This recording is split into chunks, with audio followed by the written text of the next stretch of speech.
My name is Mark Coviello. I'm the president of the Hudson Valley Hero Project. We're a nonprofit foundation that helps local veterans throughout the entire Hudson Valley area. I wanted to join the Marines because I had a brother-in-law that was in the Marines, and I idolized him. I remember him calling home at night, telling us stories of what he was doing overseas. He had action in Somalia, and then he went down to Guantanamo Bay.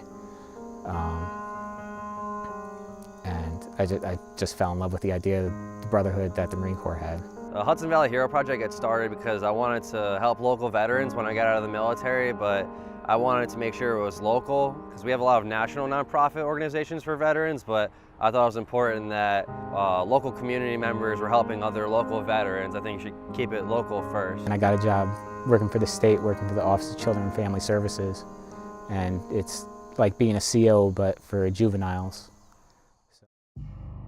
Back in April, I ended up getting assaulted at my job. I got hit in the head. I got out of work. I've been out of work since April. Then eventually my car broke down. I needed a new engine. I didn't have any income at the time. I had my 4 girls. My wife had just left me back in December. I mean, it was just one thing after another. Everything was just snowballing for me. I found a new place to live because I ended up getting evicted. During that time I was homeless. I was going from people's couches to sleeping in my car. I ended up getting sick, and I ended up doing 13 surgeries to try and correct it. So what happens in the Hudson Valley Hero Project is that people will email us a lot of their stories, and sometimes you get stories like Terry's who I'll read and it'll really touch your heart, and as soon as you see these stories you just say to yourself, I have to help this guy no matter what it takes.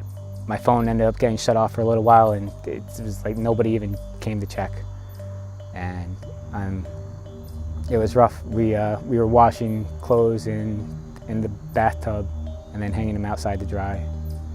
And that was the best that we could do, just so that they would have something clean. And I didn't have the money for diapers, so trained my youngest to be potty trained pretty quick. Reading Terry's story just was heartbreaking from beginning to end. And it started off as a guy, he was a Marine, proud Marine, and you could tell while he was writing it how much he loved his children. And that's what he cared about, was taking care of his kids. And he was asking for help, not for himself, but for his children. And you could just tell that when I read it. And as soon as I talked to him on the phone, I got that right off the bat, that he was just a loving father. He was a Marine Corps veteran and needed help. One of my older sisters was like, just write up what you want to tell them, and I'll look at it and I'll send it in for you, because I don't have a computer, I didn't have anything. So I was like, all right. I was like, no problem. So I typed her a text message, sent it to her, and then she wrote it all out and sent it in. And then I finally heard from Mark, and he told me that he was going to help me out the best he could, and here he is. So I know you're having trouble with your car, so I have a $2,000 check to pay for the repairs on your vehicle, so you can get you and your girls back into a car. So I have $2,400 to pay for 3 months of your rent. wow. Yeah. So that'll help a little bit. Absolutely.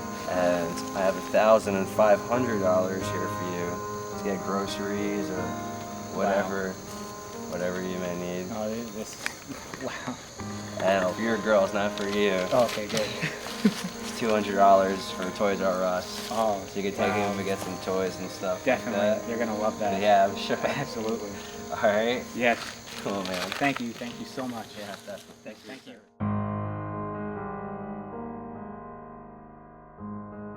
I would like to see veterans be taken care of the way they should be taken care of. These people who put their life on the line, you know, they sign a blank check to us for our freedom, and when they come back, you know, these guys are heroes. They really put it all on the line, and they should be treated as such. So I want to make sure the Hudson Valley Hero Project has a part in making sure that happens.